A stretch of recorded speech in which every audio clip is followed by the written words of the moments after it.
What if you could get almost stock-like gains for a fraction of the cost and with less risk?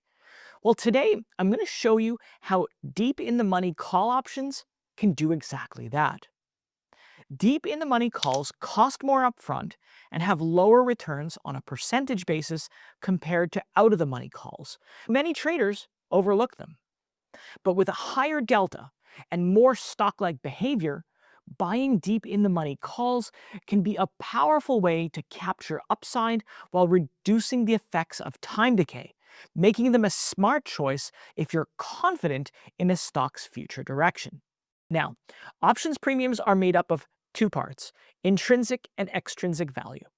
Intrinsic value, as the name suggests, is how much the option is actually worth. For example, a $90 strike call on a stock trading at $100 has $10 in intrinsic value. But if you look at a live options chain, $90 strike calls for underlying assets trading at $100 are often more expensive than $10. And that's because of extrinsic value. That's the part of the premium that accounts for time until expiration, implied volatility, and demand. An out of the money or OTM call has a strike price that's higher than the current trading price. That means it has no intrinsic value, it's just 100% extrinsic. In the money or ITM calls are ones with strike prices below the underlying asset's current market trading price. So their premium consists of both intrinsic and extrinsic value. Deep in the money calls are those with significantly lower strike prices, typically about 20% or more below the stock's trading price.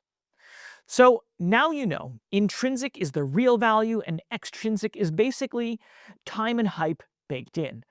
You may have read about some traders' incredible gains with long calls, often preferring out of the money calls over in the money calls. And that's because, on average, out of the money calls have higher percentage returns because you're paying less at the start. But out of the money calls are like a lottery ticket, exciting but often just a gamble. On the other hand, the returns on in the money calls are far more realistic. Sure, they're more expensive and feel boring due to the built-in intrinsic value, but that's what the boring part gives you: stability. Think of it like this. OTM calls are like buying a lottery ticket, and ITM calls are like buying a home. One has real value, and the other, not so much.